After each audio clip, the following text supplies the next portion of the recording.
Taking a closer look at the pressing issues affecting residents of Ekurhuleni last week, the Auditor General released the local government audit outcomes, which showed that the Metro had not performed well. Service delivery concerns have been on the rise in one of the areas in the Metro, that is specifically Primrose.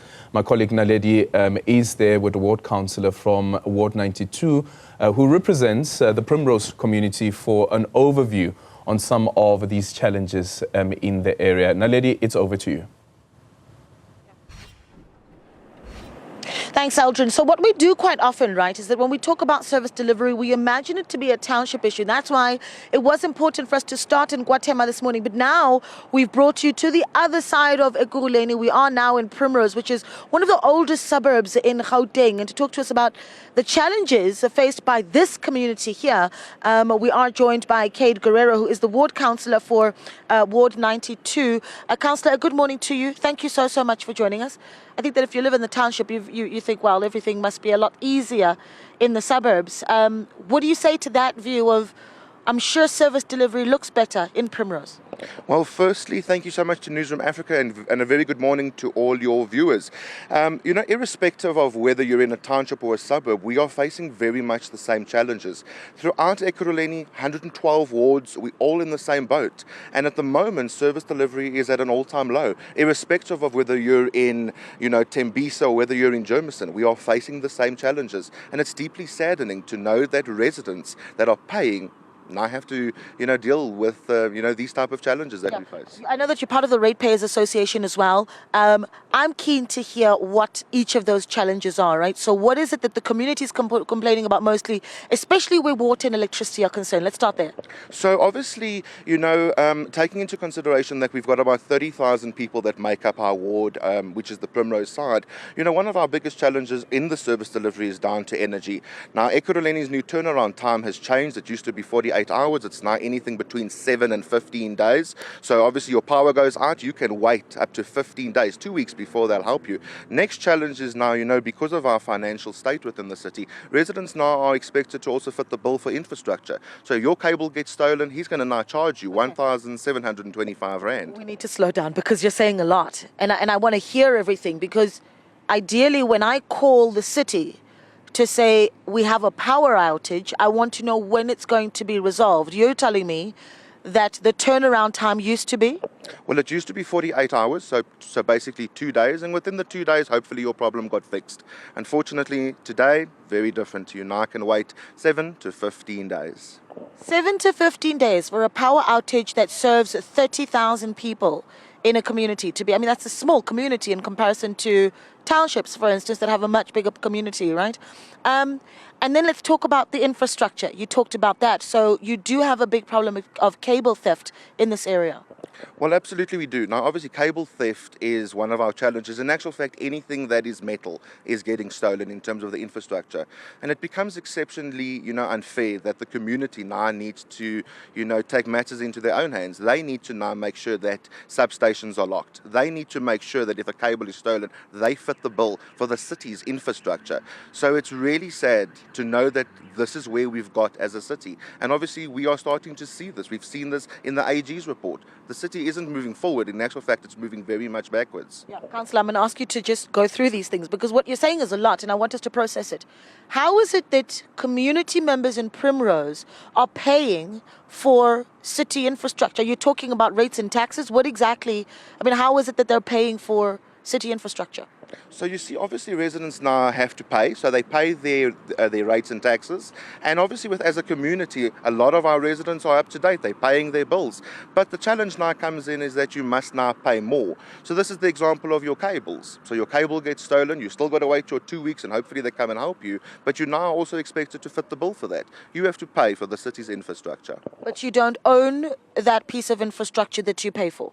Well, not at all. It is exactly the same as a pavement. The pavement doesn't belong to, to the property owner. It still belongs to you as the city. The city owns that infrastructure. The power is supplied to the customer.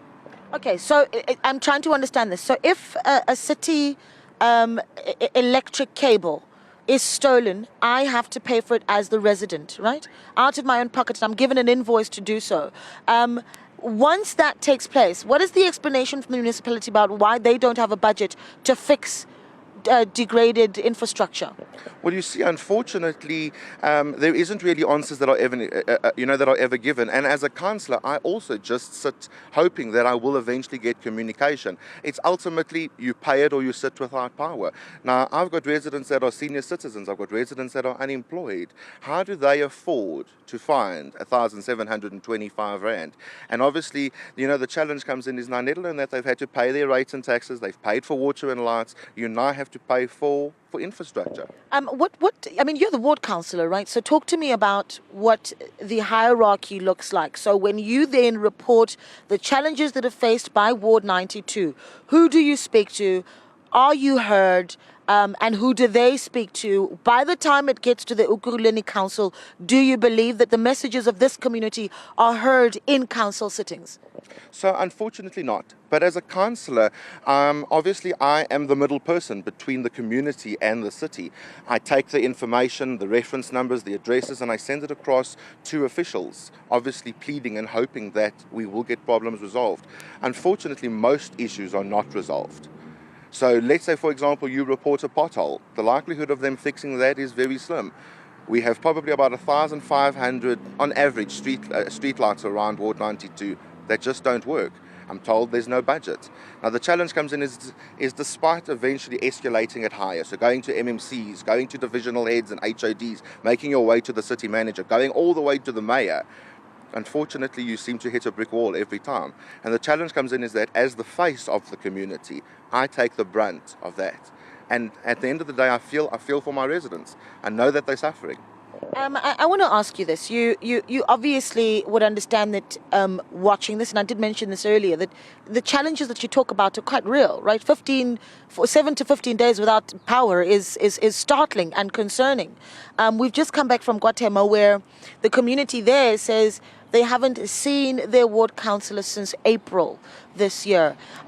Do you believe that at some point that service delivery may have fallen apart in Ekurhuleni as a result of a lack of unity, perhaps in its own leadership, right? That the leaders don't speak, they don't share information, they don't assist each other to uplift their communities and perhaps be louder in council?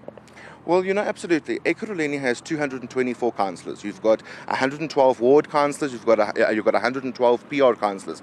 And yes, we all come from from different political parties. But at the end of the day, I'm still a South African. I'm still an Ekurhuleni resident. And my responsibility is to ensure that I am the voice of my community. And therefore, as councillors, we need to ensure that we're on the ground, that we're doing our best, and that we ensure that we assist all our people in our communities. Now, if we look at Ekurhuleni, we're about a 4 million, population city, and therefore it needs to, be known that the entire city, all the councillors, all the representatives in terms of officials, we need to work together.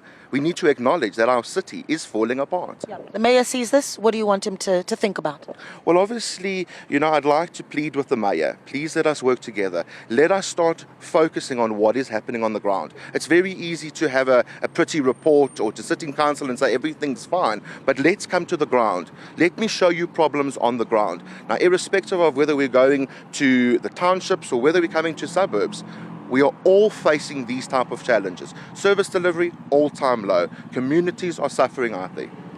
And we keep hearing this over and over again. Councillor, thank you so much for your time. Councillor Kade, Guerreiro there, Aldrin, saying really what we heard is similar to what we heard in Guatemala. Communities saying they're not too interested in what happens inside those council meetings. They want the leadership to come down to the ground and see the daily struggles of the citizens that are in their municipality. Aldrin, back to you.